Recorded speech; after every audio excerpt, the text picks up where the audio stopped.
말라기서 시작하도록 할게요. 예, 말라기는 구약의 마지막 책이자 열두 선지서의 마지막 책입니다. 호세아가 이스라엘이 언약을 위반했음에도 불구하고 하나님 사랑을 노래합니다. 여기에 대꾸되는 말라기도 언약의 회복과 하나님 사랑을 이렇게 노래합니다. 호세아에서는 고멜과 결혼하고 고멜이 도망가서 뭐 파혼, 그 이혼 상태까지 간 다음에 다시 재결합하는 그런 것을 이야기한다면 말라기에도 재미있게 결혼과 이혼 문제가 다루어집니다. 이렇게 이제 대꾸가 되는 형태로 열두 선지서의 마지막 책을 말라기에 구성하고 있습니다. 스가랴서하고 말라기도 이제 어떤 이어짐이 있는데 말라기 1장 1절이 여호와께서 말라기를 통하여 이스라엘에 말씀하신 경고다 마사가 나오는데 스가랴 9장 1절에서도 마사가 나오고 12장 1절에도 마사가 나옵니다. 예, 그래서 이 스가랴에 이어서 말라기를 읽는 것을 아주 자연스럽게 해주고 있습니다. 1장 1절은 여호와께서 말라기를 통하여 하면서 이 책의 예언자가 말라기라고 소개를 합니다. 3장 1절을 보면 만군의 여호와가 이르노라 보라 내가 내 사자를 보내리니 할 때 이 사자가 히브리어로 말라기입니다. 역대에도 보면 하나님께서 꾸준히 하나님이 선지자를 보내서 너희에게 말씀을 전했다 이런 표현을 하면서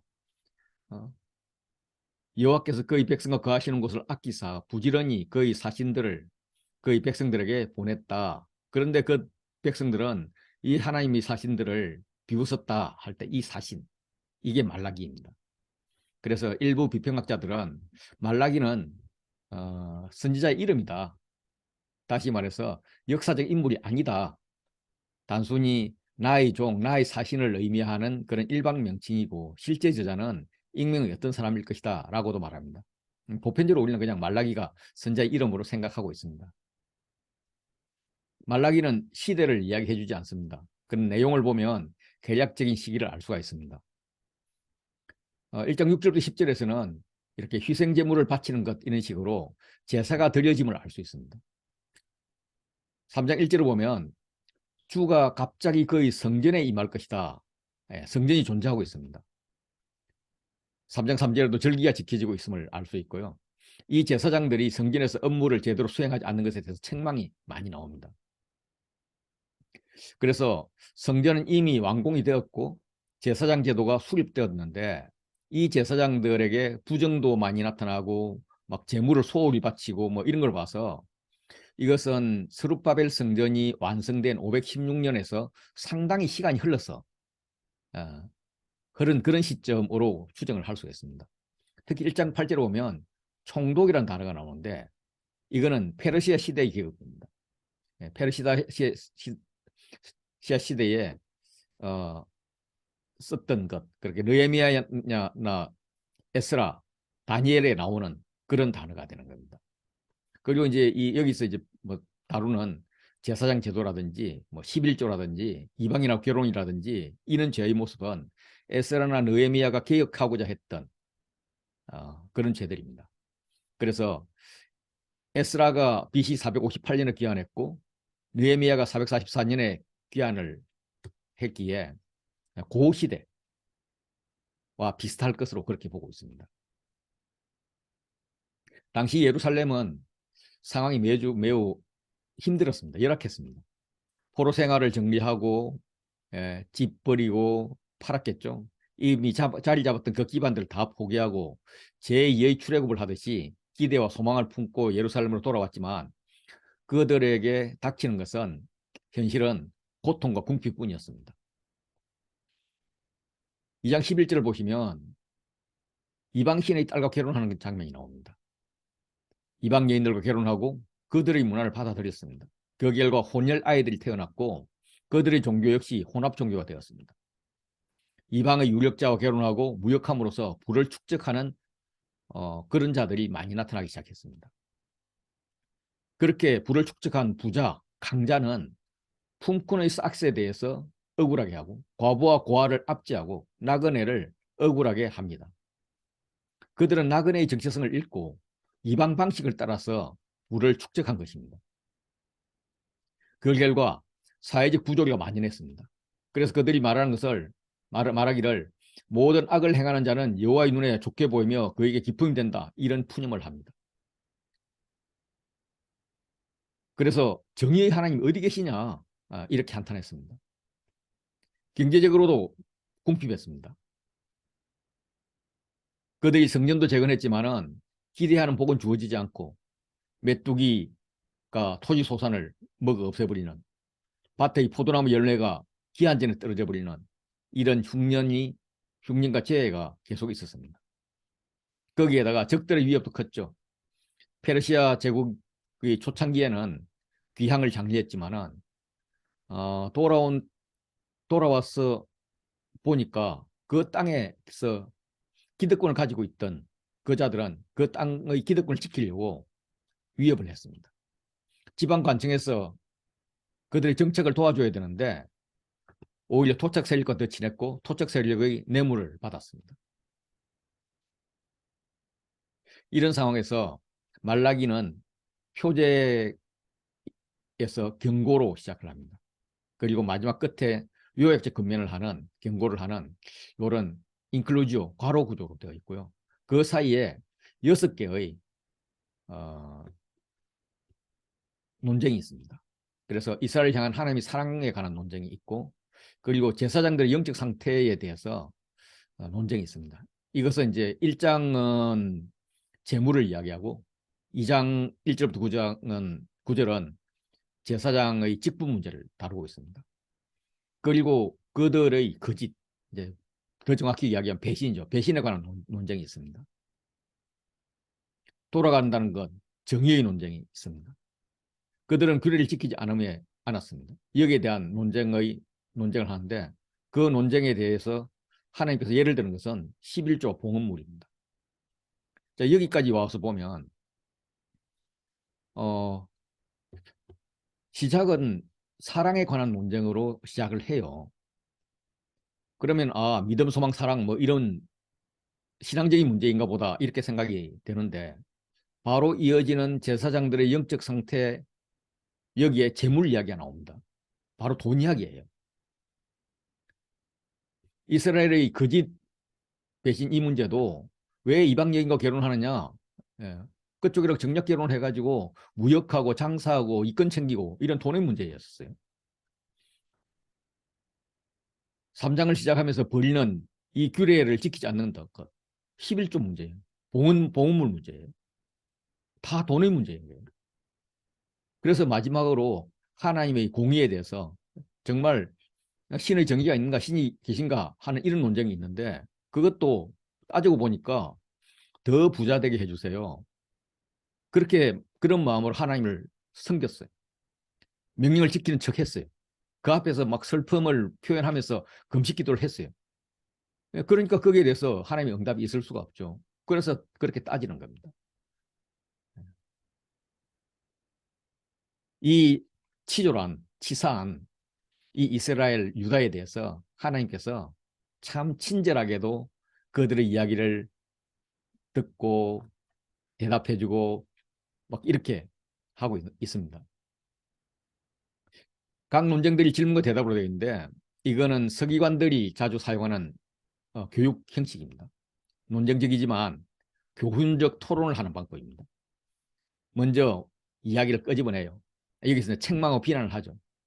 그러면 거기에 대해서 일어날 수 있는 반대 의견을 상상을 합니다. 반대 의견을 듣는 거죠.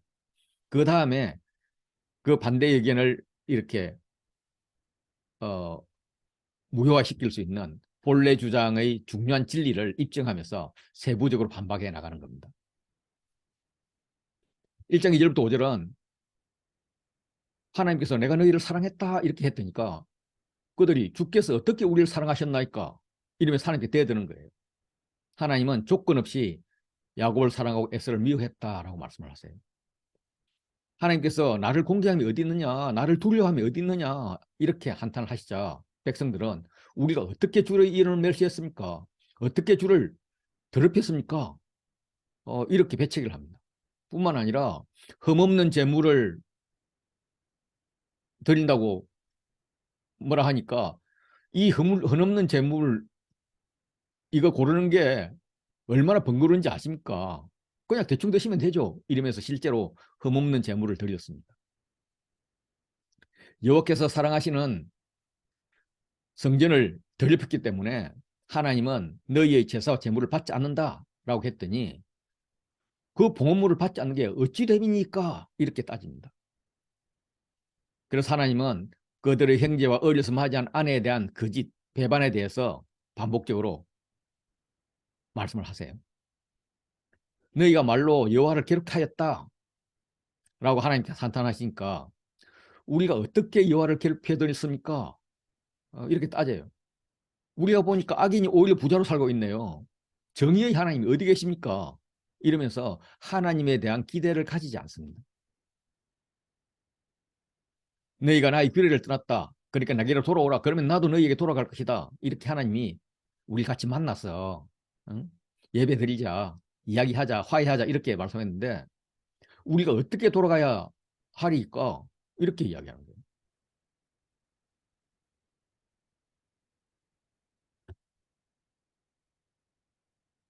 심지어 우리가 어떻게 주의 것을 도둑질하였습니까? 이럽니다. 그래서 하나님께서 그들의 수준에 맞게끔 11조 이야기를 하세요. 사실 11조는 가난한 자, 과부, 고아, 나그네를 위해서 쓰여지게 됐습니다. 제사장을 위해서 쓰는 것이 아니라 가난한 레위인을 위해서 쓰여져야 하는 것입니다. 그런데 그렇지 못하다는 이야기를 지금 하고 있어요. 너희가 완악한 말로 참 하나님을 대적하는구나 이렇게 한탄하니까 우리가 무슨 말로 주를 대적했습니까?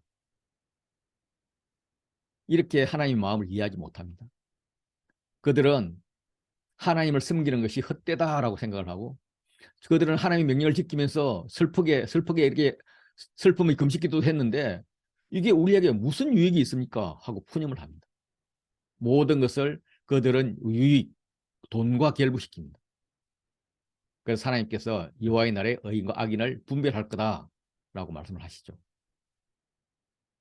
1장으로 들어가면 하나님의 사랑 논쟁과 제사장에 대한 질책이 있습니다. 재물 논쟁이 이어지죠.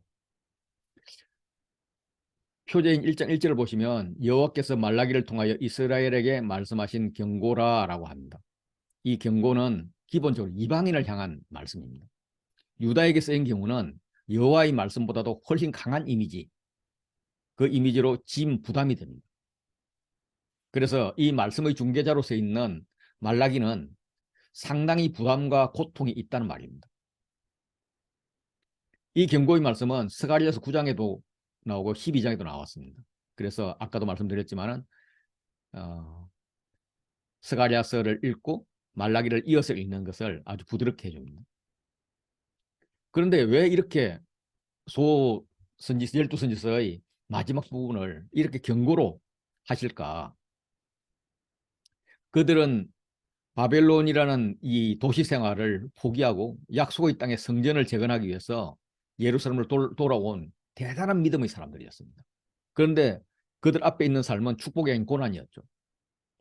학개 스가랴의 선지자 동료로 굉장히 어려운 상황 가운데 성전을 지었어요. 그런데 여호와의 영광이 나타나지 않는 거예요. 그들이 기대했던. 에스라 느헤미야가 동료를 해서 성벽도 구축했는데 여전히 생활이 고달팠어요. 뭘 대해야 하나. 이제는 재물 바칠 음식은커녕 입에 풀칠할 것도 부족하다. 도대체 하나님 어디 계신가? 모르겠다. 될 대로 되라. 이런 생활을 하고 있을 때 여호와께서 말라기를 통해서 경고를 보내시는 것입니다.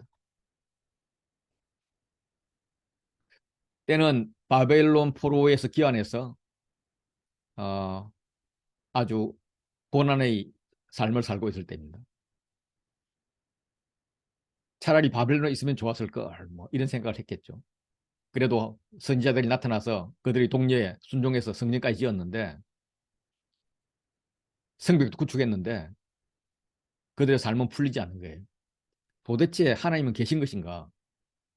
이런 아니란 생각을 하고 있을 때 하나님께서 말라기를 통해서 경고를 보내시는 거죠. 이야기들은 대부분 이렇게 하나님의 주장이 있고 이스라엘 반문이 있으면 하나님께 답변하면서 그 의미를 설명해 주는 이런 형식으로 진행이 됩니다. 하나님께서 하시는 말씀이 내가 너희를 사랑하였다. 예, 이렇게 했더니 이스라엘이 아주 강하게 반발을 하죠. 뭐라고요? 주께서 우리를 사랑했다고요?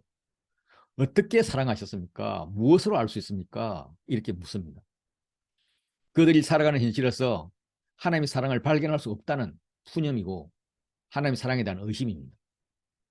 우리가 사는 이 모양을 보고도 어떻게 우리를 사랑했다고 하십니까? 그러면서 더 풍성하고 더 강력한 하나님 힘을 요구하고 있는 거죠. 하나님의 답변은 에스는 야곱의 형이 아니냐? 그들은 한 배에서 나온 쌍둥이 형제 아니냐? 그러나 내가 동생인 야곱 이스라엘을 사랑하였고 형인 에서 에돔을 미워하였다. 이런 말씀을 하세요. 이거는 내가 너희를 선택하는 것은 너희가 잘났어, 예뻤어 이런 게 아니다. 조건 없는 선택이다. 이런 말씀을 하시는 거죠. 창세기 25장 23절 이야기를 하는 것 같아요. 뱃속에서 두 아이가 막 싸우고 있으니까 두 민족이 내 복중에서부터 나누일라.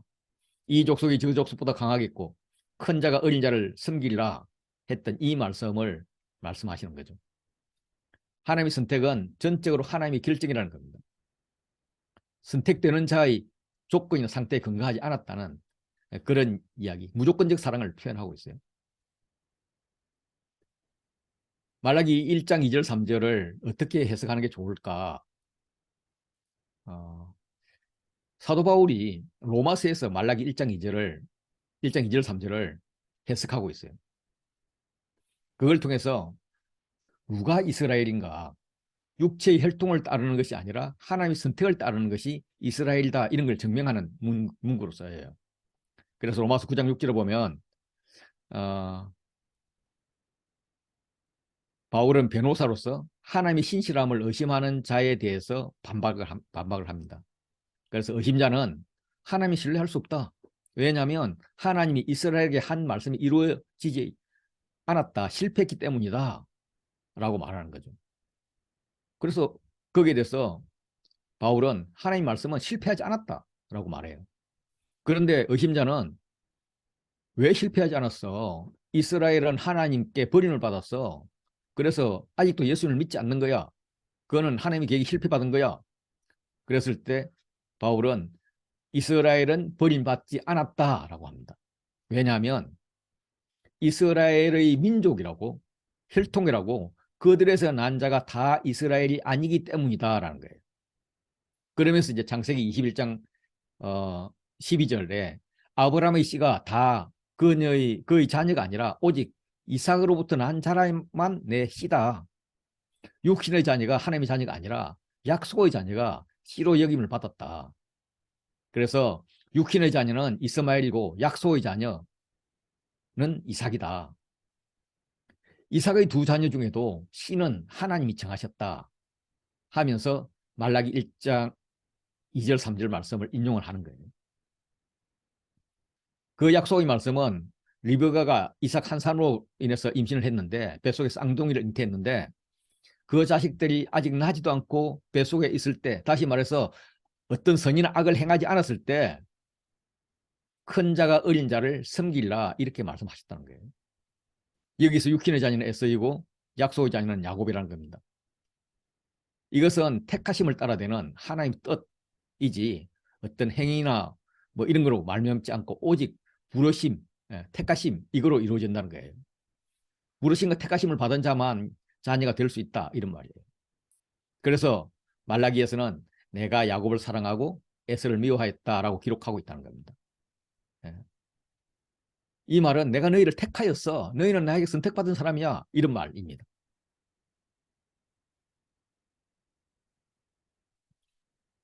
하나님과 백성이 이루어져야 할 관계, 다시 말해서 하나님께서 가지고 싶은 그 관계는 사랑의 관계입니다. 하나님의 성품 중에서 자기 형상을 따라 만든 사람 중에 준 성품 중 하나가 그 중에서 가장 중요한 것이 어쩌면 사랑이었을 것입니다. 하나님께서 사랑을 고백하는 거죠. 내가 너를 사랑하였노라. 그러나 이스라엘 사람들에게는 그 사랑이 피부에 와닿지 않는다는 거예요. 내 행편 보세요. 어떻게 우리를 사랑하였단 말씀입니까? 여기서 하나님께서 말씀하시는 사랑은 우리가 뭐 사랑하고 미워하는 이런 감정의 문제가 아니라 정치 외교적인 의미입니다. 사랑한다는 것은 동맹국처럼 같은 편으로 대접한다는 것이고, 미워한다는 것은 적대국처럼 배척한다는 의미입니다. 하나님은 한배에서 난 쌍둥이 형제 중에서 이스라엘과는 동맹관계였고 에서와는 적대관계였다는 거죠. 애굽이 착해서라든지 믿음이 좋아서라든지 그런 게 아니라 그냥 하나님께서 동맹관계로 택하셨다는 거예요. 동맹관계를 택하지 않은 적대관계 택한 에돔을 보라는 겁니다. 에돔의 산들은 황폐했고 산업은 광야 일로 불리는 적들에 넘어갔고, 예, 에돔이 재건하겠다고 이렇게 황폐한 것을 다시 쌓으려 해도 하나님 그 쌓은 것을 헐어버리는, 재개할 수 없게 하는 이런 상태입니다. 왜냐하면 하나님의 적대국이기 때문입니다.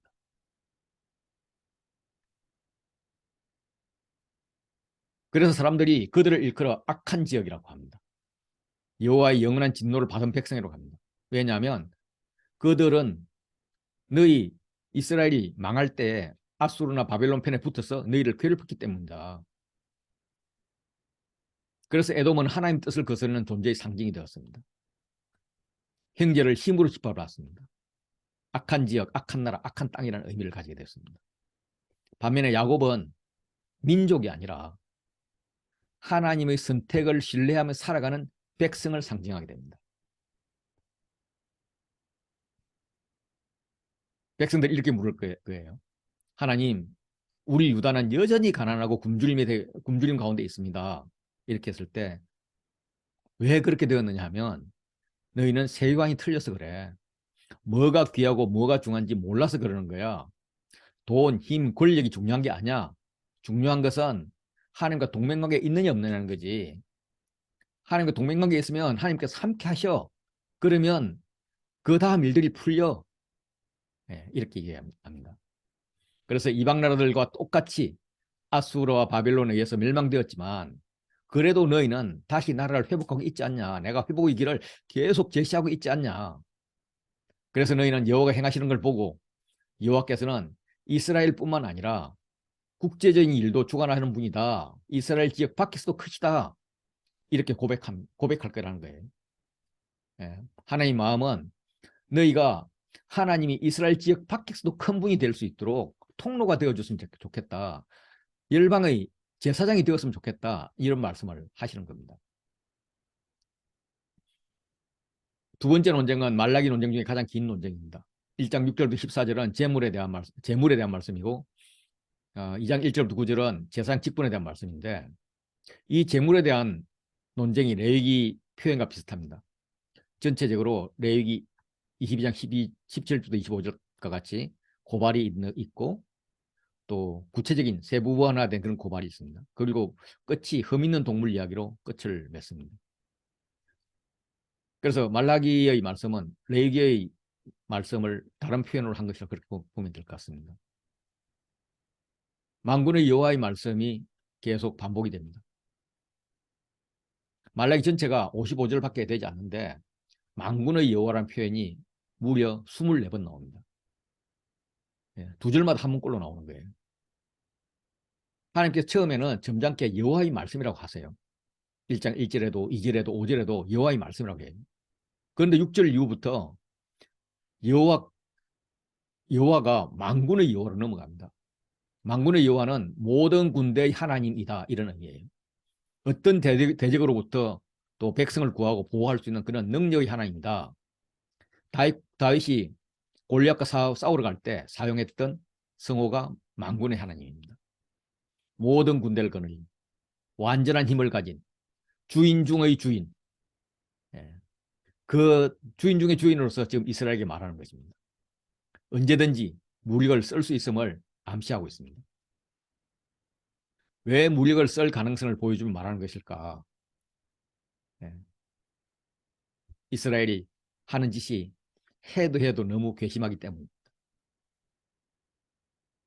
하나님이 불만을 토로하십니다. 아들은 그 아버지를, 종은 그 주인을 공경한다. 내가 너에게 아버지인데 누가 나를 공경하냐? 아무도 공경하지 않는다. 내가 너에게 주인일진데 나를 두려워하는 자가 아무도 없다. 하나님과 이스라엘 관계는 아버지와 아들 관계, 주인과 종의 관계인데 이 아들이나 종은 아버지와 주인을 공경하는 것이고 아버지와 주인은 아들과 종을 보호하는 대상인데 특히 하나님은 아버지이긴 아버지인데 누구의 아버지냐면 고아의 아버지입니다. 의지할 데 없어서 오직 하나님만 찾고 하나님만 부르고 하나님을 의지하는 자의 아버지예요. 그런데 이 아들이라는 자는 하나님을 찾지도 부르지도 의지하지도 않는다는 겁니다. 하나님을 경멸하는 거죠. 아버지로 여기지 않는 거죠. 그래서 유다 백성 중에서도 특별히 제사장부터 만군의 하나님인 나의 이름을 경멸한다라고 폭로를 해요. 그랬더니 우리가 어떻게 주의 이름을 멸시하였습니까? 라면서 대어듭니다.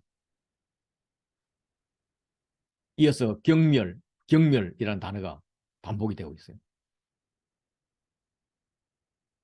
시편에 보면 하나님은 공고한 자의 공고를 멸시하거나 싫어하지 아니하시는 분입니다. 하나님은 빈궁한 자들의 기도를 멸시하지 않는 분입니다. 하나님은 죄를 지었지만 상하고 통회하는 마음을 통회하는 마음을 주께서 멸시하지 않는 그런 분입니다. 그런데 사람이 그것도 제사장이 하나님을 멸시하고 있는 겁니다. 하나님의 이름을 멸시하시고 하나님의 식탁, 다시 말해서 율법을 경멸하고 있는 것입니다. 당시 유대인 중에는 헬라적 개혁을 지지하고 추진하는 세력이 있었던 것으로 보입니다. 개혁파들은 신앙의 본질이 외적인 형식에 달려 있지 않다고 생각을 했습니다. 그래서 시온산의 여호와가 올림푸스 산의 제우스랑 이름만 다를 뿐 비슷한 존재라 이런 생각을 가지고 있고 여호와를 신화하는 그런 경향이 있었던 것 같습니다. 그래서 외적 형식을 철폐하고 여호와 하나님에 대한 소망과 기대를 포기했기 때문에 여호와의 거룩하심에 대한 기대가 없었습니다. 하나님은 성전도 거룩하고 백성의 삶도 그렇게 해야 되는데 그들은 그런 것을 인식하지 못했어요. 하나님에 대한 공경과 두려움이 사라지기 시작했던 겁니다. 1장 6절부터 14절은 이런 교차대구 구조로 분석이 됩니다. 하나님은 아버지와 주인 되심에도 불구하고 그들은 여호와를 멸시하고 더러운 떡을 드립니다. 더러운 떡이라는 것은 이웃을 해친 폭력으로 얻은 떡입니다. 여호와의 제단에 더러운 떡을 드리고도 살아계신 하나님을 인정하지 않고 목상과 우상에 바치듯이 여호와의 식탁은 아무렇게나 차려도 된다는 경박한 생각을 하고 있습니다. 그 잘못을 깨닫지도 못하고 우리가 언제 어떻게 주를 더럽게 했습니까? 이렇게 반발하고 있습니다. 만군의 하나님은 창피를 무릅쓰고 자신의 재단 상황에 대해서 말씀하십니다. 너희가 눈먼 희생물을 바치는 것이 어찌 악하지 아니하며 저는 것, 병든 것을 드리는 것이 어찌 악하지 아니하냐. 이제 그것을 너희 총독에 드려보라. 그가 너를 기뻐하게 했으면 너를 받아주겠느냐. 내가 총독보다 못하냐. 그러니까 너희가 불쌍히 여기달라고 은혜를 구하지만 내가 어찌 하나로 들어줄 수 있겠냐. 그걸 들어줄 마음이 생기겠냐. 나는 너희를 기뻐하지도 않을 것이고 너희의 재물을 받지도 않을 것이다. 그러면서 1장 10절에서 그렇게 지날 바에야 차라리 제사를 지내지 마라. 누구 제대로 된 제사장 없냐? 성전문을 닫을 용기 있는 제사장 없냐? 하면서 정신이 바로 박힌 제사장 한 사람이 나타나서 내 제단 위에 헛되이 불사르지 못하게 하기 위해서 성전문을 닫아버리는 자가 있으면 좋겠다. 이렇게 말씀하십니다. 성전문을 닫을 각오로 정결한 제사를 드리는 제사장이 나타났으면 좋겠는데 나타나지 않고 오히려 세상과 타협하고 있다는 거예요. 이 하나님 하소연의 중심은 이 재물 논쟁의 중심은 내가 진짜 성전문을 닫고 싶어 제사를 받고 싶지 않아. 예, 이런 마음입니다. 여호와께서 이스라엘을 택한 이유는 그들을 제사장 나라로 세워서 해 뜨는 곳부터 해 지는 곳까지 이방 민족 중에서 여호와 이름이 크게 되는 것입니다. 이방 민족이 내 이름이 크게 될지다. 내 이름이 이방 민족 중에서 크게 될지다. 예, 계속 이렇게 말씀하십니다. 각처에서 여호와의 이름을 위하여 분향하며 깨끗한 제물을 드리는 것이었습니다. 왜냐하면 여호와의 이름이 이방 민족 중에 크게 될 것이기 때문입니다. 그런데 장자 삼은 이스라엘은 이 예언의 말씀을 무시하고 여호와의 식탁이 좀 들어오면 어떠냐? 아무 없이 음식이면 있대. 어때? 일단 양이 많은 게 좋지 않을까? 예, 이러면서 여호와의 이름을 더럽히고 있었습니다. 심지어 제사 음식 준비하고 이 일이 얼마나 번거로운데 왜 이런 짓을 하지 하면서 코웃음을 치고 값싼 물건, 훔친 물건, 저는 것, 병든 것을 가져왔습니다. 심지어 서원할 때조차도 흠 있는 암컷을 수컷으로 속여서 바치는 일이 있었습니다. 만군의 하나님 여호와께서 반문하십니다. 너희가 이같이 봉헌물을 가져오니 내가 그것을 너희 손에서 받겠느냐. 속여내게 드리는 자는 저주를 받을 것이다. 이름이 저주예요.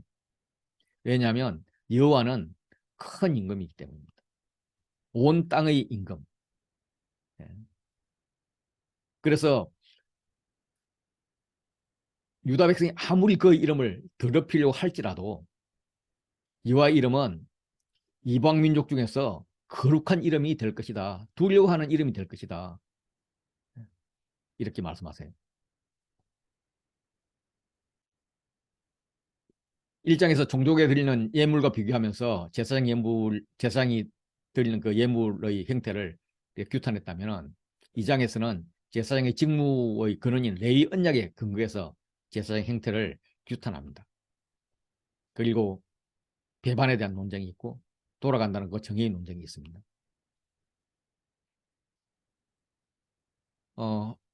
바로 직전에 하나님은 아들이란 아버지를 공경하는 것이고 종이란 주인을 공경하는 것인데 누가 아버지인 나를 공경하냐? 아무도 없다. 주인 나를 누가 두려워하냐? 아무도 없다. 이렇게 탄식하면서 특별히 제사장들이 만군의 여호와인 나를 경멸한다. 나의 이름을 경멸한다라고 폭로를 했습니다. 그러면서 부패한 제사장들에게 명령하세요. 들으라. 마음에 두라. 내 이름을 영화롭게 하라.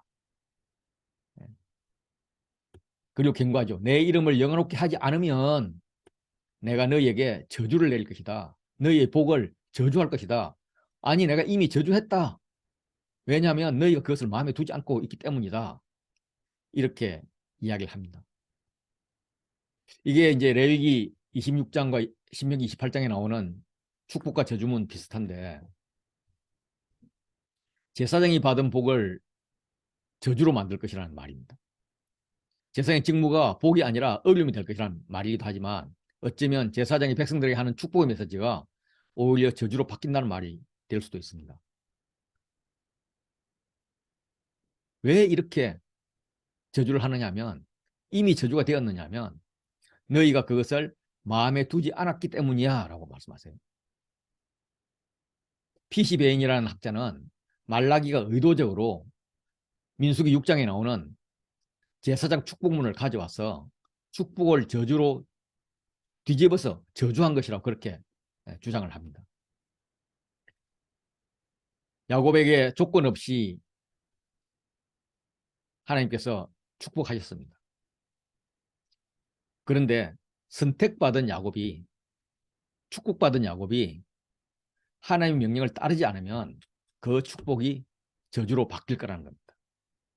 창세기 12장 3절에 아브라함에 대해서도 야 이방인들 중에서 너를 축복하는 자에게 내가 복을 내리고 너를 저주하는 자에게 내가 저주할 거야. 이 원리가 하나님께 대하여도 하나님을 따르지 않으면 오히려 저주를 내리겠다. 이런 원리로 적용되는 겁니다. 뿐만 아니라 보라. 내가 너희의 자손을 꾸짖을 것이다. 그리고 똥, 절기의 희생의 똥을 너희 얼굴에 바를 것이다. 그래서 너희가 제하여 버림을 당할 것이다 라고 말씀하십니다. 자손을 꾸짖는다는 말은 씨의 결실이 없을 것이다. 너희의 자손, 즉 지금 제사장을 뭐라고 하고 있으니까 제사장의 자손이 끊어질 것이다. 70인역에서는 제사장의 팔, 축복하는 팔을 아프게 할 것이다 이렇게 이야기합니다. 그래서 제사장이 이렇게 축복도 하고 뭐 또 이렇게 여러 가지 뭐 이렇게 그 희생 제물도 드리는 것을 도와주기도 하고 뭐 번제를 하기도 하고 뭐 이렇게 할 텐데 이런 직무를 더 이상 할 수 없게 한다는 거죠. 제사장 뿐만 아니라 제사장 가문에 대한 이제 심판을 이야기하는데 이 똥은 제물을 잡고 난 내장의 내장 중에서 그렇게 기름을 제외한 기름은 이제 하나님 것이고 나머지를 똥이라고 그렇게 표현을 합니다. 근데 그 똥이 얼마나 많으냐면 평소보다 훨씬 많은 절기에 나오는 똥입니다. 그냥 그 똥을 그냥 얼굴에 이렇게 발라버리겠다는 거죠. 뭐 얼굴을 똥통에 쳐박아 버리겠다 이런 표현이지 않습니까? 똥치고 하겠다는 겁니다. 이 희생의 똥은 진박 재버리는 곳에서 불살라집니다. 이 똥을 제사장 얼굴에 발랐다는 것은 똥을 진 밖에서 불살라 버릴 때 제사장도 함께 불살라 버린다는 거죠. 엘리 제사장이 이런 관점에서 죽었고 솔로몬 때는 아비아달 계열의 제사장이 이런 관점에서 유배당했습니다. 이제 남은 사독 계열의 제사장이 파멸될 것이라는 것을 지금 선포하고 있습니다.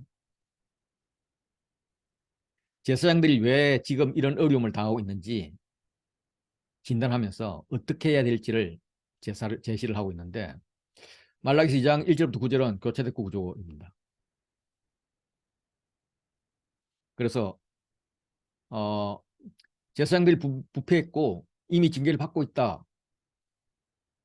이런 이제 말씀이 1절부터 3절이라면 8절부터 9절을 보면 제사장이 너희 옳은 길을 떠나서 많은 사람을 율법에서 거스르게 하고 있다라는 거예요. 그래서 너희가 레위의 언약을 깨뜨렸다라고 말씀하세요. 여호와의 길을 지키지 않고 율법을 행할 때 사람에게 치우치게 했다는 것인데 그게 레위의 언약으로 표현합니다. 그 레위의 언약을 주신 목적은 2장 5절 보면 내가 이것을 그에게 준 것은 그로 경외하게 하려 함이라. 여호와를 경외하게 하기 위함입니다. 그런데 경외하지 않으면 이 언약은 파기할 수가 있습니다. 예레미야 33장 21절 보면 하나님께서 다윗과 세운 언약조차도 나의 언약을 깨뜨려서 더 이상 다스릴 아들이 없기도 할 수 있겠다. 다윗과 맺은 언약도 깨뜨릴 수 있는데 너희랑 맺은 언약 당연히 깨뜨릴 수 있지 이런 말씀입니다. 레위인 제사장에게 세운 언약도 파할 수 있다. 하나님 경외하지 않으면. 그래서 제사장들로 하여금 모든 백성 앞에서 멸시와 천대를 당하게 할 수 있다는 거예요. 제사장들 보고 정신 차리라는 말이죠.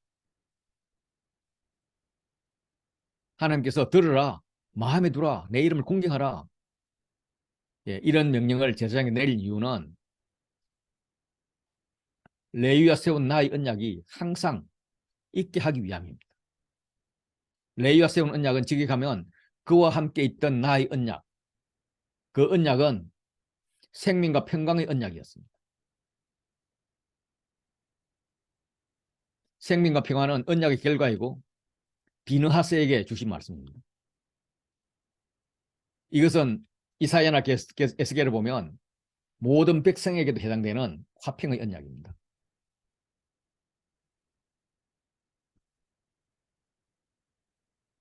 모세가 축복할 때 그러니까 언제냐면 시나산에서 이제 이스라엘 백성들이 금송아지 우상을 숭배했을 때 레위 자손이 여호와 편에 서서 형제들을 칼로 3,000명을 죽였습니다. 그래서 모세가 축복하죠. 각 사람이 자기의 아들과 자기 형제를 쳤으니 오늘 여호와께 헌신하게 되었느니라. 그 레위 지파가 여호와께 헌신하는 그는 복을 받았다는 거예요. 비느하스하고 관련되면은 사실 이제 이 레위와 세운 언약은 엄밀하게는 비느하스와 세운 언약이죠. 생명과 평강의 언약이죠. 민수기 22장으로 거슬러 올라가면 출애굽 백성들이 요단강을 건너기 위해서 모압 평지에서 진을 쳤을 때 십볼의 아들 발락이 두려워했습니다. 그래서 당시에 하나님 음성도 잘 듣고 예언 잘하기로 소문난 발람을 초청해서 이스라엘을 저주해 줄 것을 요청합니다. 하나님께서 발람을 가지 말라고 이야기를 했죠. 그런데 돈에 눈이 어두워서 발람이 발락의 요구대로 저주를 하고자 합니다. 하나님이 그 입술을 묶어서 오히려 이스라엘을 축복하게 만들어버리죠. 그래서 이스라엘 저주하고자 하는 그 시도는 실패를 하고 발람과 발락이 헤어졌습니다. 그런데 그 이후에 이 발람이 깨달은 게 있는데 하나님의 백성은 저주가 안 된다는 거예요. 하나님께서 저주하지 않는다는 거예요. 대신에 하나님 백성 스스로가 축복을 저주로 바꾸는 방법을 알아낸 거예요. 그 방법은 이스라엘이 부정하게 되면 되는 거다라는 거죠. 그래서 민수기 25장으로 가면 발람이 모압의 여자들을 이용해서 이스라엘 백성들을 음행으로 끌어들입니다. 이 멍청한 이스라엘 백성들은 모압 여자들을 들의 신에게서 모압 여자들 같이 춤추고 그들의 제사를 즐기면서 그들이 신 앞에 절할 때 같이 절하고 같이 먹습니다. 하나님 진노하시죠. 전염병으로 이스라엘을 치십니다. 모세가 재판관들에게 바알볼에게 가담한 자들을 죽이라 이렇게 명령했을 때 마침 이스라엘의 시므이라는 자가 미디안의 고습이라는 여인을 데리고 막사로 들어갑니다. 그때 비누아스가 일어나서 창을 들고 막사에 들어가서 두 사람을 찔러 죽임으로써 전염병이 그치는데 이때 주신 약속이 그와 그의 후손에게 영원한 제사장 직분의 언약입니다. 그가 그의 하나님을 질투하여 이스라엘 자손을 속죄하였습니다. 제사장은 하나님의 질투심을 잘 알고 알리는 자여야 됩니다. 하나님은 제사장들에게 너희들 도대체 지금 뭐 하는 짓이냐. 제사장은 만군의 여호와의 사자가 되어서 자신들의 입술의 지식, 여호와를 아는 지식을 지켜야 하겠고 사람들은 그 입에서 율법을 구하게 되어야 할 것인데 너 뭐 하는 거냐? 묻는 거예요. 하나님께서 제사장에게 준 지식이 있습니다.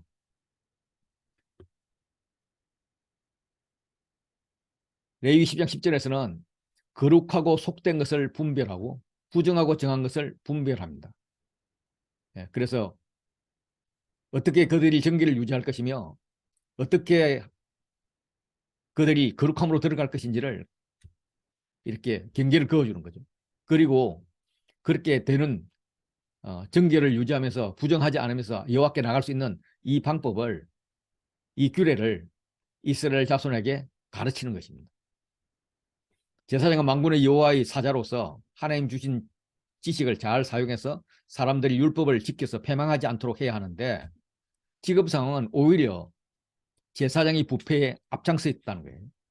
비느하스가 되어야 될 제사장들이 심의가 되어 있다는 겁니다. 이 2장 1절부터 9절의 교체됐고 중심에 초기 제사장들의 이렇게 일을 잘했어, 임무를 잘했어 이렇게 소개하면서 너희도 이렇게 되라고 권유를 합니다. 그가 초기 제사장들이 비느하스를 비롯해서 나를 경외하고 내 이름을 두려워하였으며 그 입에는 진리의 법이 있었고 그 입술에는 불의함이 없었으며 그가 화평함과 정직함으로 나와 동행하며 많은 사람들을 돌이켜 저에게서 떠나게 하였느니라. 어쩌면 지금 우리는 비느하스나 그 당시의 제사장보다 더 많은 권한을 받았습니다. 제사장일 뿐만 아니라 왕 같은 제사장입니다. 게다가 지성소도 수시로 들어갔다 나왔다 할 수 있는 자들입니다.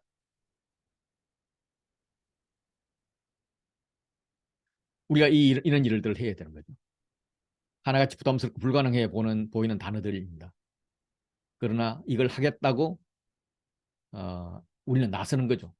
무모하다 싶지만 이 무모함이 하나님께는 기특함이 될 거로 그렇게 생각을 합니다.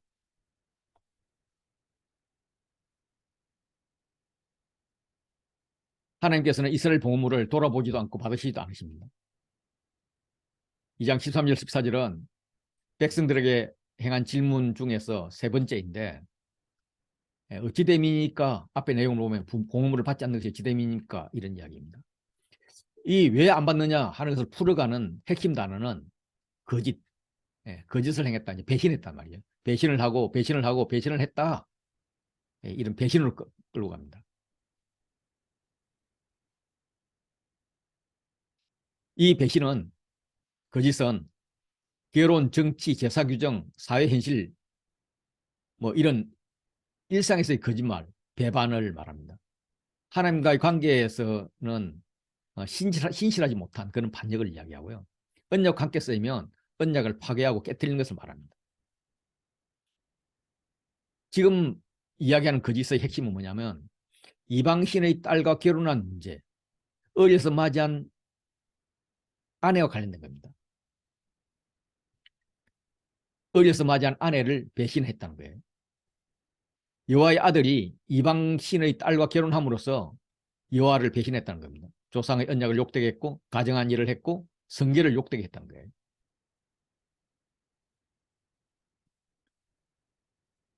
이 논지를 풀어가는 10절부터 16절까지는 이렇게 짝수 교차됐고 구조로 되어 있습니다. A와 A-가 강조되죠.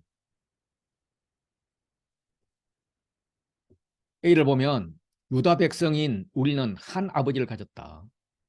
한 하나님께서 지으신 바가 되었다. 그래서 한 가족이라는 거예요. 그런데 우리 각 사람이 한 가족인 자기 형제에게 거짓을 행하였다는 것입니다. 배신했다는 거예요. 그래서 조상들이 맺은 언약을 욕되게 했다는 겁니다. A-에서도 한 아버지 한 하나님에 사용된 그 하나가 두 번 사용이 됩니다. 반복이 됩니다. 하나님께서는 영이 충만하여서 얼마든지 많은 일을 할 수 있었지만 오직 하나만 만드셨다. 왜 하나만 만들었느냐? 그 이유는 경건한 자손을 얻고자 함이다라고 이야기합니다. 하나님은 가족의 경건한 자손으로 유지하고 싶었던 거예요. 여기서 구태여 언약이라고 표현하지는 않지만 한 남편과 한 아내의 언약을 유지하고 싶었던 거예요. 여호와 하나님은 경건을 사랑하십니다. 결혼의 성결을 사랑하십니다. 그런데 이 비를 보면 하나님의 아들인 유다가 하는 짓은 배신입니다. 이방신의 딸과 결혼을 합니다. 하나님의 아들이 이방신과 결혼한다? 예. 하나님 입장에서 보면 가정한 일이죠.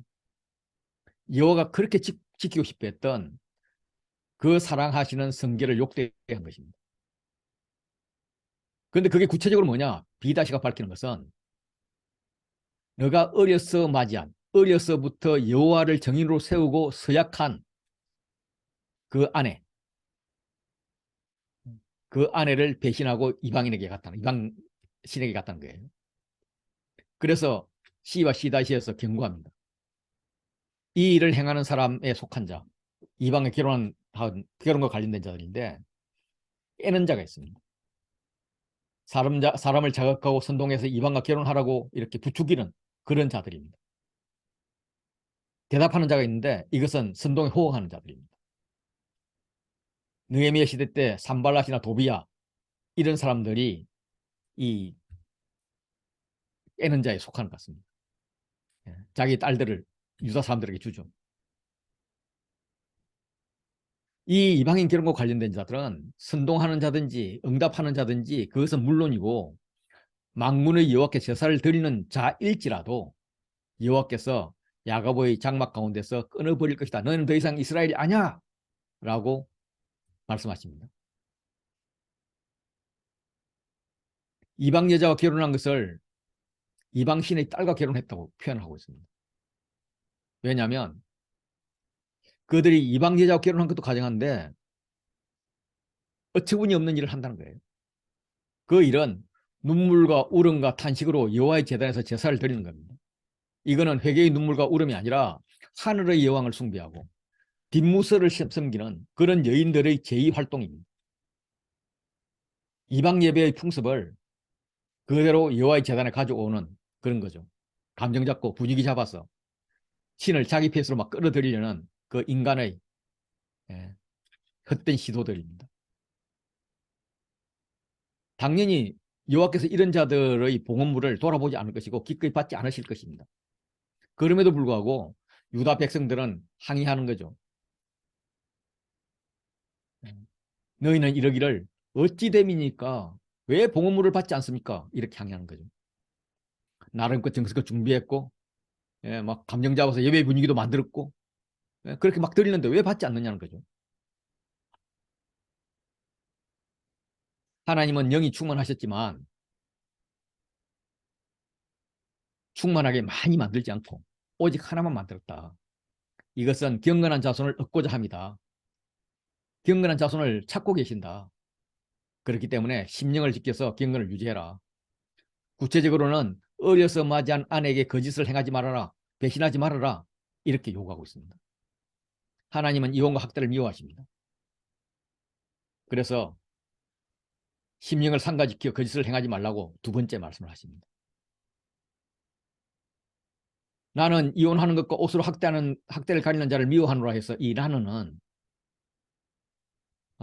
실제로 원문에는 그가입니다. 하나님이 아니라 백성이에요. 그래서 그가 이혼하려고 싫어했다 이렇게 해석을 할 수가 있습니다. 이혼하려고 그녀를 싫어했다는 거예요. 그 조강지체를 싫어했다는 거예요. 좀 더 나아가면 이혼하기 위해서 하나님의 말씀을 싫어했다는 겁니다. 그가 하나님의 말씀을 싫어해서 이혼도 하고 폭력으로 그의 옷으로 덮었다 이런 말이 되는데 이방 여인과 결혼하고 나서 본처와 이혼하려고 폭력을 쓰는 것입니다. 공동번역은 조강지체가 싫어져서 내쫓는 것은 제 옷을 찢는 것과 같다. 나는 그러한 자들 미워한다. 이렇게 번역을 하고 있습니다. 이게 하나님이 무지 싫어한다는 거죠. 그러니까 심령을 지키라고 이야기합니다. 이제 이런 이야기를 읽다 보면 좀 의문이 생겨요. 모세오경이나 신약에서조차도 이혼을 장려하지는 않지만 금지하지는 않습니다. 그런데 말라기에는 이혼을 절대 금지하고 있어요. 왜 그럴까? 예수님의 계보를 보면 조상 중에서 다말, 라합, 룻, 바세바도 이방 여인으로 생각이 드는데 이런 여러 여인들이 나옵니다. 왜 이방인의 딸과 결혼하면 되지 않는가? 그들은 또 왜 조강지처 이혼하고 이방 여인들과 결혼했을까? 지금 상황이 조강지처가 있는데 이방 여인을 첩으로 들이는 게 아니에요. 조강지처를 이혼시키고 이방 여인을 들이는 거예요. 이것은 특별한 상황이 전제되어 있다라고 볼 수가 있습니다. 역사적으로 추정을 해보면 지금 비판받고 있는 자들은 상류층입니다. 그들은 자손을 낳기 위해서 결혼한다고 변명을 하겠지만 사실은 재정과 이권 확보의 목적으로 이방 민족과 전략 결혼을 하는 것으로 보입니다. 예를 들면 느헤미야에 나오는 그 대제사장 엘리야십의 손자 요야다의 아들 하나가 산발랏의 사위가 되는데 이걸 통해서 그 땅에 있던 기존의 부유층과 권력자들이 성정 중심에까지 그들의 영향력을 미칩니다. 장사하는 거죠. 이런 돈의 문제 때문에 권력을 가지기 위해서 그들은 자신의 조강지처를 버려야만 했던 거예요. 이거는 에스라와 느헤미야 시대에 많이 일어나는 사건들입니다. 그들은 지방 사람들하고 이방 사람들하고 계속 이렇게 섞였는데 방백들과 고관들이 이 죄에 더욱 으뜸이 되었다 이렇게 표현되고 있어요.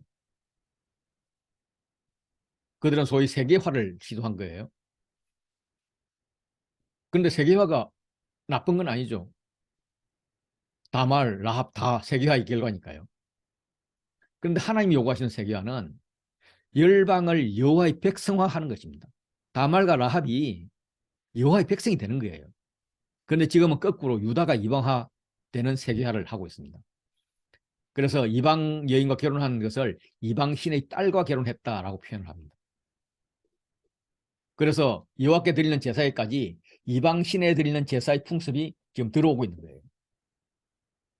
그들은 부를 위해서 이방 여인과 정략 결혼하고자 했고 이것 때문에 어려서부터 맞이한 아내에게 한 걸음 나아가면 하나님께 거짓 배신을 하는 것입니다.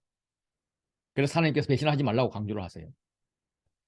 배신할 마음이 들지 않도록 너희의 심령을 삼가 지키라. 너희 심령을 삼가 지키라 라고 말씀하세요. 그래서 어려서 맞이한 아내를 배신하지 말라. 이것은 창세기의 첫 노래, 그 첫 노래를 끝까지 부를 수 있도록 해라. 아담이 여자를 보고 이는 내 뼈중의 뼈요 살 중의 살이라. 이것을 남자에게 취하여서 여자라 부르리라. 예. 이런 노래를 계속하는 것이 만군의 여호와에게 여호와를 배신하지 않는 거라는 겁니다. 유다 백성들이 항의한 질문 중 질문이 6개인데 그중에 이제 2장 17절은 네 번째입니다. 하나님이 푸념하시는 거죠. 너희가 말로 여호와를 괴롭혔다라는 거죠. 그랬더니 유다 백성들이 오히려 우리가 어떻게 여호와를 괴롭혔습니까? 하고 대드는 것입니다. 심지어 이런 말도 합니다. 모든 악을 행하는 자는 여호와의 눈에 좋게 보이며 그에게 기쁨이 됩니다. 악한 자가 더 잘 되는 것 같아요. 그래서 정의 하나님이 어디 계시냐 하면서 하나님을 부정하고 있습니다. 하나님께서는 유다 백성을 꾸짖을 때 악을 선하다 하고 선을 악하다 하고 흑암을 광명을 삼고 뭐 이러면 안 돼. 그런 자들은 화 있을진저 이렇게 표현했습니다.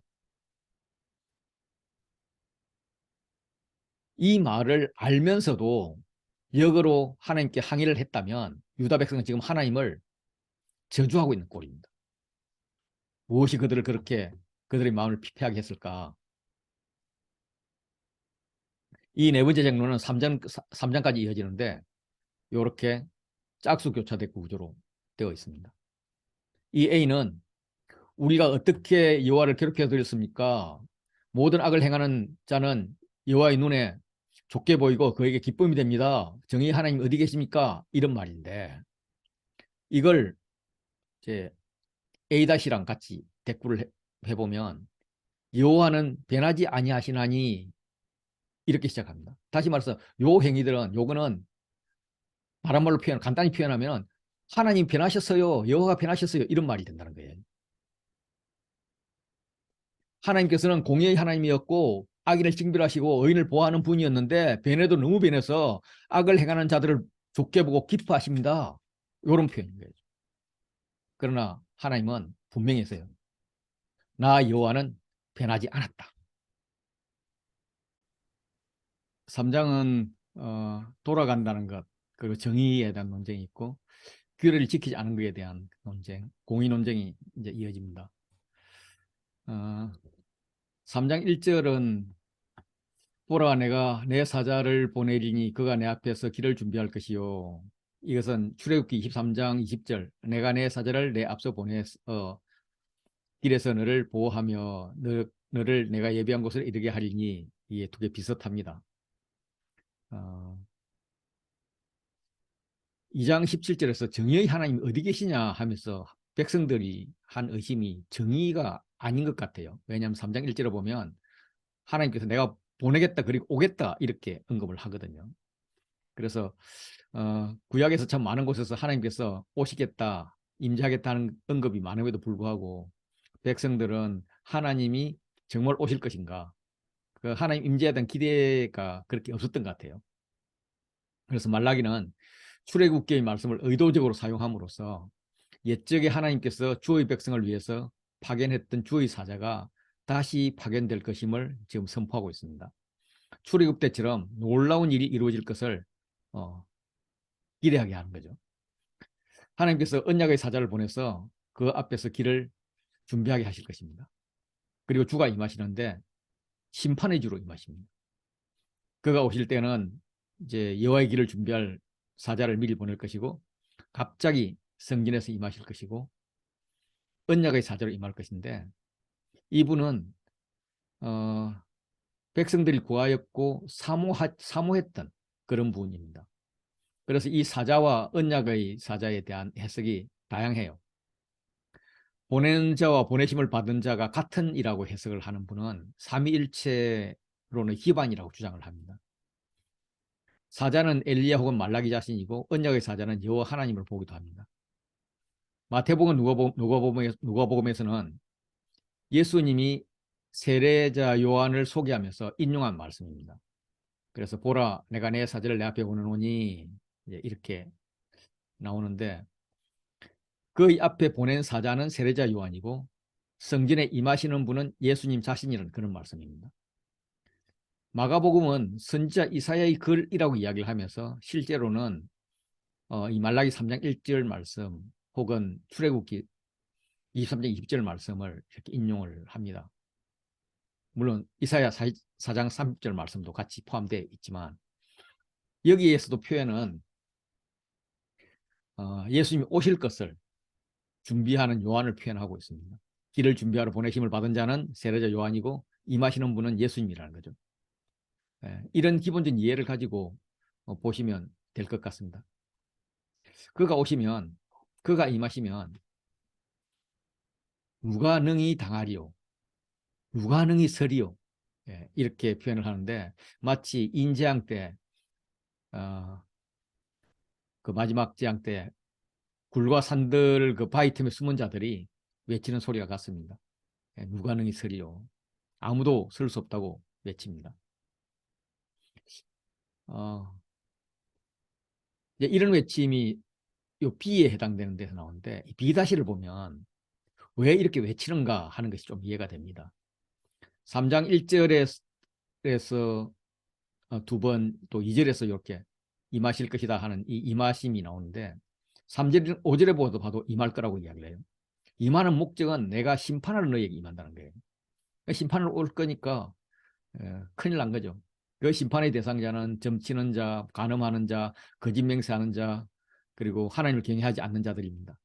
하나님을 경외하지 않는 자들은 품꾼의 삭세에 대하여 억울하게 하는 자, 과부와 고아를 압제하는 자, 나그네를 억울하게 하는 자, 약자를 괴롭히는 자들이죠. 억울하게 속여서 빼앗는 자들입니다. 이런 자들에게 하나님 속히 오셔서 증거를 보여주실 것인데 아무도 피할 수 없다는 거죠. 그런데 C와 C-를 보면 연단 과정의 결과를 말하는데 피할 수 있는 자가 있다고 말씀하세요. 여호와께 기쁨이 되는 자가 있다는 거예요. 하나님이 보낸 사자는 출애굽 백성을 앞서가서 그들을 아모리 사람, 헷 사람 뭐 이런 여러 사람에게로 인도를 했는데 여호와 하나님 그들을 쫓아낼 것을 명령했습니다. 즉 가나안의 족속들은 심판하시고 이스라엘은 이 훈련과 연단을 한 후에 보호하셨다 이런 말씀이에요.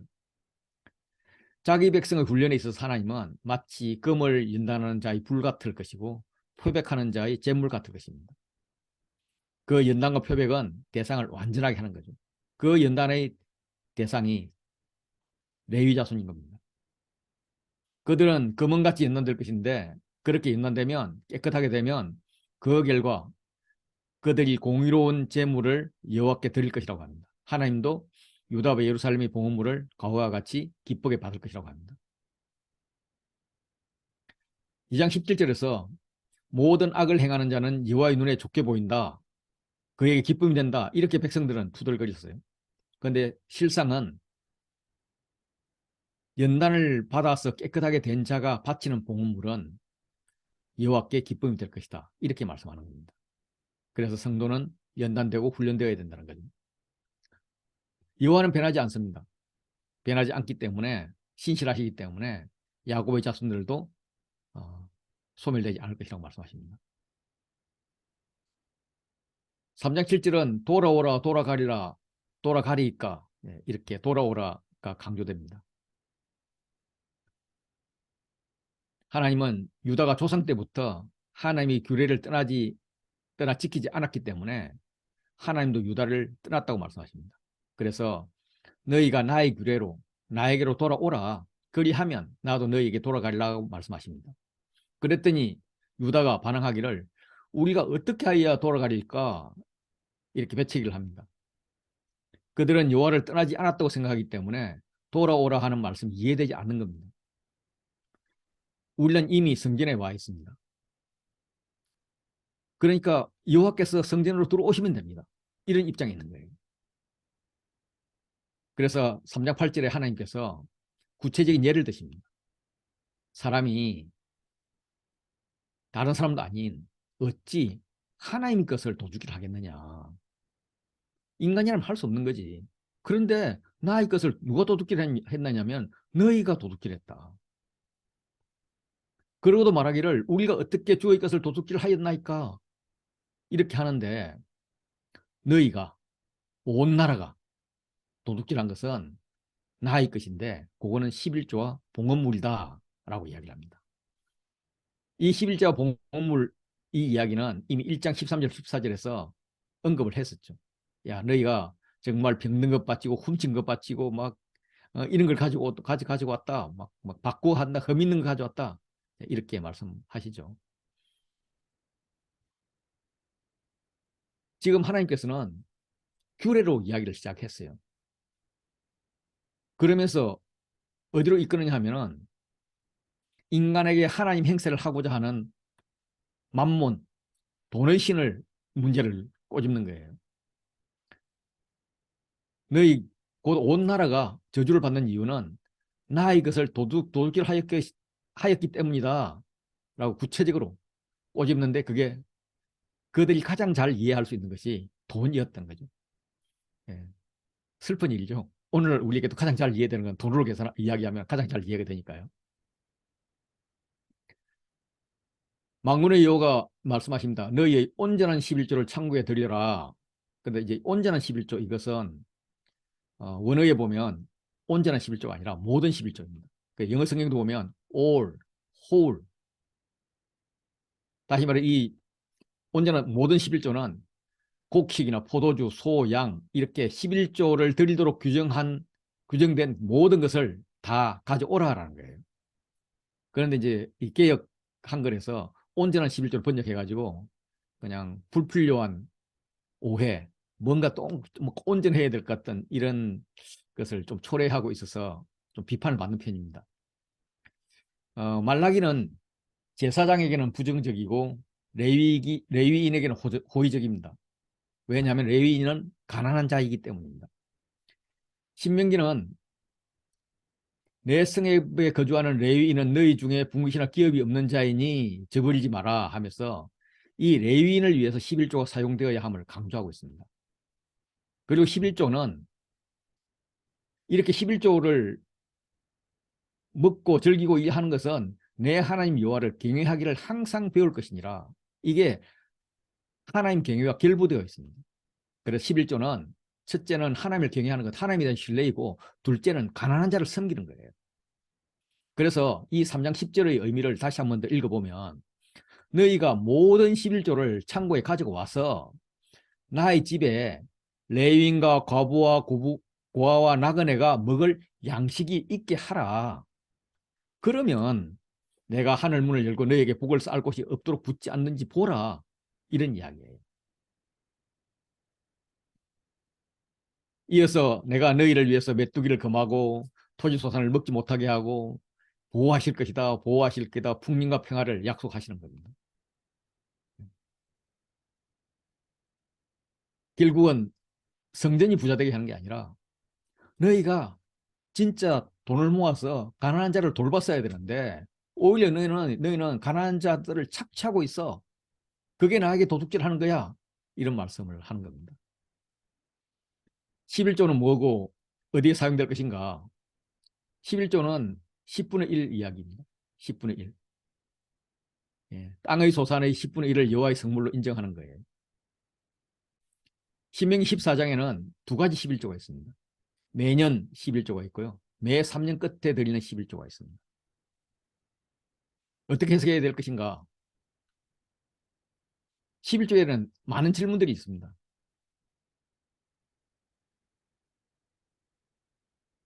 매년 11조와 매 3년 11조를 둘 다 해야 되는가? 아니면 매년 하고 나서 3년 11조 하고 그 다음에 매년 두 번 하고 나서 3년 11조 하고 그 다음에는 7년째니까 안식년으로 안 드리고 요렇게 하면은 매년 11조 매년 11조 3년 뭐 요렇게 돌아가지 않냐? 예, 요런 해석도 있습니다. 유다 랍비들은 둘 다 하라고 그렇게 문헌되어 있어요. 11조는 정확하게 10분의 1인가? 아니면 처음 것 가장 중요한 것이라는 의미인가? 예, 물론 이 두 번째 처음 것 가장 중요한 것이라는 의미죠. 좀 더 나가면은 애기 우유값도 없는데 11조 해야 됩니까? 예, 하지 말라고 그렇게 이야기를 하죠. 그렇게 할 수밖에 없죠. 가난한 사람들은. 사업이 마이너스인데 11조를 해야 됩니까? 그럼 교회에서 마이너스만큼 받아와야 되겠네요. 뭐 이런 말도 하죠. 예. 뭐 별의별 이야기들을 많이 합니다. 그런데 우리가 이런 질문을 할 때는 우리 말과 행동에 있어서 마음의 동기를 한번 생각해 보는 게 좋을 것 같아요. 마음을 가장 크게 흔드는 것이 돈이고 자존심이죠. 그래서 이 돈 이야기를 할 때는 마음의 동기를 살펴볼 필요가 있습니다. 돈은 계산하면 욕심이 들어갑니다. 계산이 아니라 은혜의 법칙을 적용해야 됩니다. 관계자들이 모여서 공동체 적용할 규칙을 토론하고 은혜로 합의하면 되는 거예요. 그리고 합의된 것을 지킬 자는 은혜로 지키면 되고 은혜가 안 와서 지키지 못하면 안 지켜도 되는 거예요. 그래서 이 11조는 내 소유의 주인이 하나님인 것을 고백하는 거죠. 11조를 잘 내는 것도 중요하고 11조를 잘 사용하는 것도 중요합니다. 그래서 그 11조에 대해서 마음의 동기들에 대해서는 여러 가지 부류들이 있습니다.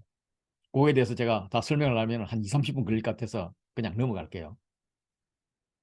어쨌든 돈은 계산하는 게 아닙니다. 은혜로 하는 겁니다. 그렇다고 대충 하자는 말은 아니고 투명하게 해야 되는데 원칙에 의해서 정확히 사용하고 정리해야 되는데 그 원칙의 가장 큰 것은 뭐냐 하면 고린도후서 8장 9절이라는 거예요. 부유하신 이로서 너희를 위하여 가난하게 되심은 예수님께서 그의 가난함으로 말미암아 너희를 부유하게 하려 합니다. 예수님이 가난해짐이 우리를 부유하게 한 것이기 때문에 우리는 우리의 약간의 가난을 통해서 다른 사람을 부유하게 하자. 예, 이런 이야기인 거죠. 예, 여기에 근거해서 우리가 어, 모든 것을 처리하면 되지 않을까. 좀 더 구체적으로는 뭐 질문이 있으면 저랑 같이 제가 답을 할 수는 없으니까 제 생각과 여러분 생각을 이렇게 한번 맞춰보는 시간도 있으면 좋을 것 같아요. 뒤에 기회가 되면은 이런 것도 한번 이야기하면 좋을 것 같습니다. 13절 가면은 이제 마지막 논쟁 여섯 번째입니다. 어, 너희가 완악한 말로 나를 대적하고도 하는 말이 우리가 무슨 말로 주를 대적하였나이까? 라고 한다는 거예요. 그걸 14절에 가면 어, 하나님을 섬기는 것 헛되다. 명령을 지키며 슬프게 하는 게 뭐가 유익합니까? 유익이 없다는 거예요.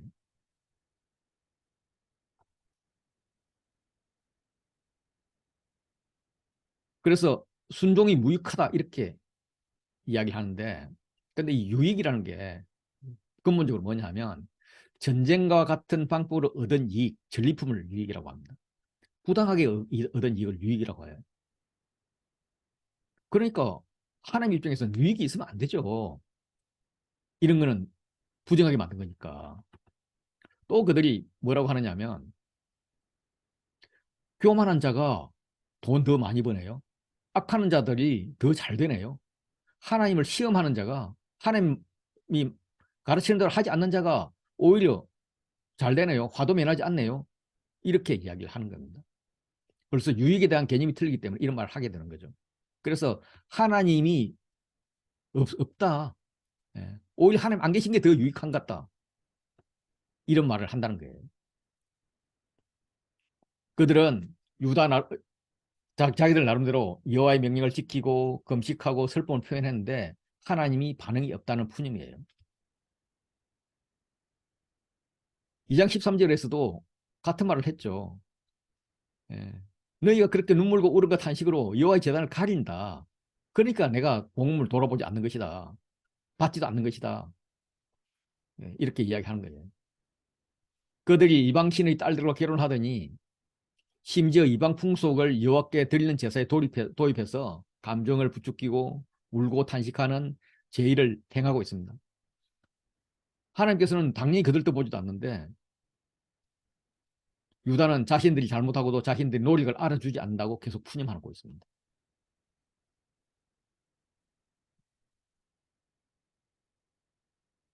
2장 17절에도 그런 말을 했죠. 모든 악을 행하는 자들이 여호와의 눈에 좋게 보이며 그게 기쁨이 된다라고 이야기했습니다. 정의의 하나님 어디 계시냐? 예. 교만한 자가 복되고 악을 행하는 자가 이렇게 번성하는데 어디 계시냐 정의의 하나님이. 하나님께 정의가 없는 것 같다 이런 이야기죠. 예, 그게 믿음의 눈으로 보지 못했기 때문에 생기는 거죠. 그러나 여호와의 행하신 일을 말하는 피차 말하는 여호와를 경외하는 자들이 있습니다. 그들의 고백은 여호와께서 그들의 말을 분명히 들으시고 여호와 앞에 있는 기념책에 그들을 기록하였다라고 했다는 겁니다.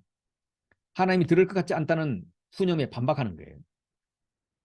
하나님의 들으신 거 행하심을 신뢰하면서 기대하는 겁니다. 하나님께서 기억했는데 어느 정도로 기억했느냐 하면 지워지지 않을 정도로 기록해 놓으셨다라는 겁니다. 그들이 무슨 말을 했는지 그 내용의 언급은 없습니다. 중요하지 않다는 말이에요. 중요한 것은 그들의 태도입니다. 그들은 여호와를 경외하는 것, 그 이름을 존중히 여기는 것, 신뢰하는 것이었습니다.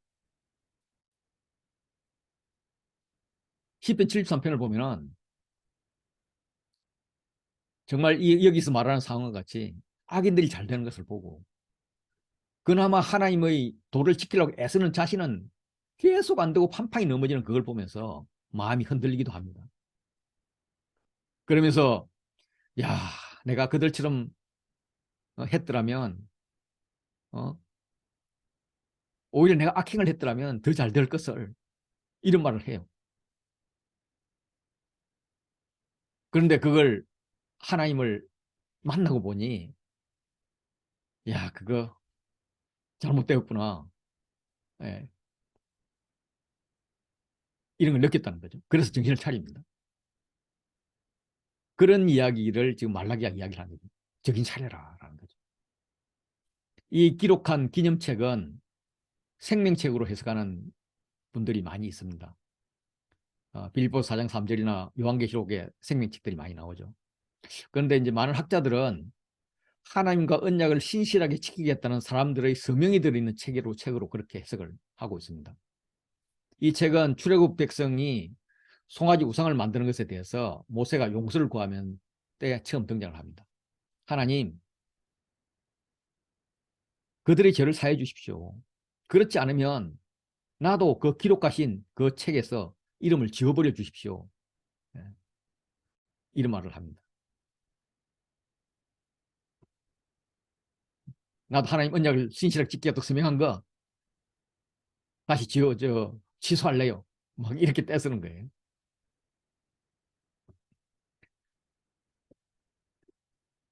정한 날, 그날이 되면 하나님은 그들을 특별한 소유로 삼을 것입니다.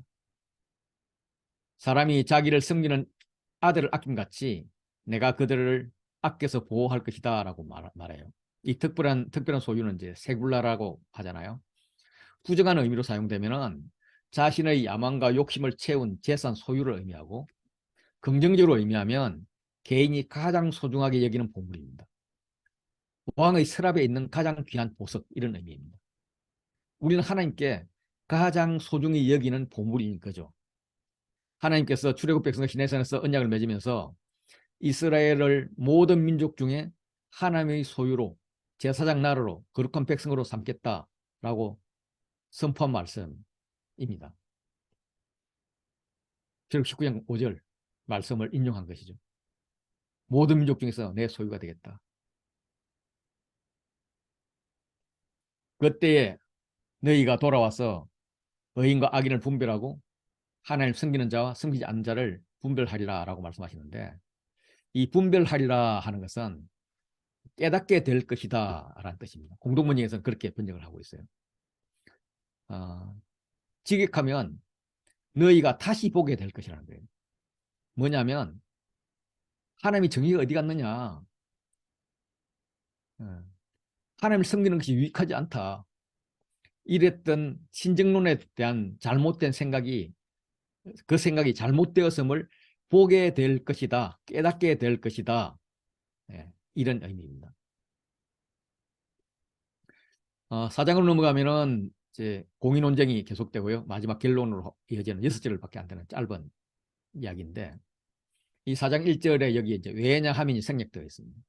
왜냐하면 다시 말해서 3장 18절과 연관되어서 지금 이야기를 하는 거죠. 그래서 실제로 히브리 성경에서는 요 4장 1절이 3장 19절로 되어 있습니다. 보라 하면서 임박한 미래를 말합니다. 4장 1절은 악인에게 일어날 심판이고요.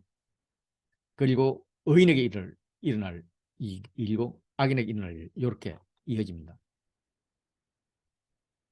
이것은 이제 공의 논쟁의 결론 부분인데, 악인과 의인을 구별하겠다, 이미 구별하였다, 이런 말씀이에요. 그날 용로의 불 같은 날, 하나님이 정한 날에 확연히 구별될 것이라는 거예요. 교만한 자와 악을 행하는 자는 용로 불 앞에 지푸라기 같을 것이고, 그 이르는 날에 그들을 살라서 그 뿌려 가지까지 남기지 않을 것이라고 그렇게 얘기합니다. 이거는 같은 불이지만 의인을 검, 은같이 연단해서 공의로운 재물을 여호와께 바칠 수 있도록 깨끗하게 할 거라는 말씀과 대조가 됩니다. 공의로운 재물을 바칠 자격이 있는 자들, 여호와 이름을 경외한 자들에게는 공의로운 해가 떠올라서 치료하는 광선을 비춤으로써 너희가 치유받고 나아가서 외양간에 나온 송아지같이 뛰놀 것이다. 또한 너희를 괴롭혔던 악인들을 밟을 것이다. 악인들은 너희 발바닥 밑에 있을 것이다. 이렇게 말씀하십니다. 이 말씀의 구조는 이제 교차대구 구조이죠. 그래서 하나님의 관심은 내 이름을 경외하는 너희에게 있습니다. 그동안에 악한 말들도 있었고 온갖 불평한 말들이 있었습니다. 6번이나 계속 해왔죠. 이 말들을 들으면 하나님 심령이 참 상했을 것 같아요. 그런데 그 말에 휩쓸리지 않고 백성을 대신해서 회개하고 하나님을 찬양했던 의인들이 있습니다. 그들에게 상한 심령을 친히 치유해 주시겠다고 말씀하십니다. 여호와 백성의 논쟁이 마무리됩니다. 그동안의 백성들은 6개의 항의성 질문을 했었습니다. 말라기에서 이제 마지막 군면을 하는 거죠. 3장 14절에서 하나님을 섬기는 것이 헛되다라고 했는데 3장 17절은 섬기는 자는 아들같이 아낄 것이라고 말씀하셨습니다. 헛되지 않다는 거죠. 그리고 실제로 모세가 여호와의 종, 섬기는 종으로 등장합니다. 너희는 이미 보내준 모세를 통해서 명령한 법, 곧 율례와 법도를 기억하라. 이미 배웠고 가르쳐서 법과 규례를 떠나지 말고 지키라 라고 말씀하십니다. 그런데 너희는 떠나지 않았다고 말하는데 떠나지도 않았는데 어떻게 돌아갈까? 이렇게 말을 하고 있는 거죠. 그래서 마지막 경고를 합니다. 마지막 경고는 크고 두려운 날이 이르기 전에 마지막으로 은혜를 베풀 것인데 마지막 기회인데 선지자 엘리야를 보내서 돌아오는 법을 말해줄 것이라는 거예요. 아버지와 아들의 마음은 하나가 되는 것이 당연합니다. 그런데 현실에서는 그게 이루어지지 않고 있다는 거예요. 사회의 붕괴, 가족의 붕괴인 거죠. 아버지 아들의 쟁점은 뭐 1장 6절에도 나왔고 2장 10절에도 나왔고 3장 14절에도 나왔고 지금 4번째 나오고 있습니다. 아버지의 마음을 자녀에게로 돌아가게 하는 것. 자녀의 마음을 그들의 아버지에게로 돌아가게 하는 것. 이렇게 돌아가지 않으면, 돌이키지 않으면 하나님께서 직접 오셔서 저주로 그 땅을 칠 거라고 합니다. 저주는 진멸, 헤렘입니다. 진멸시켜버리겠다는 거예요. 하나님이 진멸하시는 하나님입니다. 죄를 진멸하시죠. 그래서 죄를 가진 자와는 같이 있을 수 없기 때문에 그들은 진멸할 수밖에 없습니다. 이런 하나님의 질문과 조치에 대해서 백성들의 반응은 당혹하긴 하지만 동의하지 않습니다. 그들이 예측하지 못했던 그 하나님의 말씀이기 때문에 그렇습니다. 이런 자들을 마태복음에는 양과 염소로 분류를 합니다. 의인은 내가 언제 하나님을 사랑했습니까? 사랑한 적이 없는데 사랑했다 하니까 정말 몸둘 바를 모르겠습니다. 이렇게 하나님 인정에 놀랍니다. 반면 악인은 내가 언제 하나님을 사랑하지 않았단 말입니까? 이렇게 하나님의 질책에 대해서 놀랍니다. 마태복음 25절 37절 오면 의인들이 대답합니다. 주여 우리가 어느 때 주께서 줄이신 것을 보고 음식을 대접하였으며 목마르신 것을 보고 마시게 했습니까? 어떨 때 병드신 것이나 옥에 갇힌 것을 보고 가서 배웠습니까? 그러니까 임금께서 말씀하시기를 너희가 여기 내 형제 중에 지극히 작은 자 하나에게 한 것이 곧 내게 한 것이다. 예. 너희는 이미 가난한 자들, 약한 자들을 돌보았다. 그게 내한테 한 것이다. 이렇게 이야기를 하는 거죠. 악인들도 물어봅니다. 우리가 그런 상황이 없었는데요. 그거 있었으면 우리가 당연히 잘 해드리죠. 라고 했더니 내가 진실로 너희에게 이르노니 이 지극히 작은 자 하나에게 하지 아니하는 것이 곧 내게 하지 아니한 것이다. 라고 말씀하십니다. 실제로 그들은 약한 자들을 괴롭히고 탄압하고 박해하고 그들에게 배신하고 그래서 그들을 착취했죠. 그래서 그들은 부자가 되었죠. 하나님을 배신한 것이죠. 말라기를 마치면서 이런 묵상을 했습니다. 공의로운 해이신 예수님이 오셨지만은 다시 오실 것이잖아요. 그 다시 오실 그 예수님이 나에게 얼마나 공의롭다고 느껴질까? 내가 그분이 얼마나 공의롭다고 이야기할까? 그분의 공의를 내가 공의로 받아들일 수 있을까? 왜냐하면 내가 지금 잘 먹고 잘 살고 세계적으로 보면 평균보다 훨씬 위의 삶을 살고 있을 텐데 그럼에도 불구하고 여전히 나는 더 많은 것을 가지고 싶은데 그렇다면 하나님께서 말씀하시는 그 공의와 공평에 내가 동의할 수 있을까? 이런 불안감이 막 오더라고요. 천국은 금으로 쫙 깔려 있을 거라고 하는데 저는 뭐 그렇지 않을 거라고 생각을 합니다. 설사 금으로 쫙 깔려 있더라도 이 세상에서야 금이 귀하지 천국 가서는 뭐 발에 밟히는 게 금일 거니까 그 금의 유익을 느끼지 못할 것입니다. 이렇게 이미 막 더러워진 욕심으로 더럽혀져 있는 이 마음, 이 마음 큰일 났다. 내 마음이 더 가난해져야지 이런 생각을 했고요. 이 말라기가 구약의 마지막 책이지 않습니까? 율법적 사고와 행동을 끝내는 그런 마지막 책이었으면 하는 마음이 들었습니다. 부정과 비판의 말을 끝내는 책, 그리고 그 세상적 욕심을 내려놓는 책, 이런 책이고 싶었습니다. 그래서 신약을 시작하게 되는 그런 소망의 책으로 삼고 싶었습니다. 비전을 향한 터닝 포인트의 책으로 삼고 싶습니다. 근데 그 비전은 가족이 가족되게 하는 것이에요. 제가 이제 살다 보니까 우리 아이들이 어릴 때는 애들이 말썽을 부려도 말 잘 안 들어도 그냥 귀여웠어요. 결국 뭐 아빠 말 듣게 되겠지 뭐 이런 여유도 있었습니다. 그런데 아이들이 커가니까 자기 주장을 하고 그 주장이 내 주장보다 더 옳은 것도 같고 고집도 피우고 그러니까 지금은 미워질 때가 많아요. 야, 내 가족을 가족 만드는 것도 쉽지 않다 이런 느낌이 드는 거예요. 그런데 지금 말라기가 말씀하시는 가족은 이스라엘 너희끼리만 가족 된다고 똘똘 뭉치니까 망했잖아. 그렇게 망하고 있는 과정에서는 이제는 못 사는 애들은 더 제껴놓고 부자끼리만 모여서 가족 하고 있더라. 그러니까 너희는 확실히 망할 거야. 안 망하려면 너희의 가족을 이스라엘 전체는 물론 그거 갖고 안 돼. 열방 전체까지 넓히란 말이야. 그렇지 않으면 두렵건대 내가 와서 저주로 그 땅을 칠 거야. 이런 말씀을 하시는 거예요. 내 가족도 가족 만들지 못하는 내가 예, 우리나라를 열방을 가족 만들어야 된다. 이 여운이 정말 저를 무겁게 했습니다. 주님 도와주십시오. 이 말밖에 나오지 않는 말락이었습니다.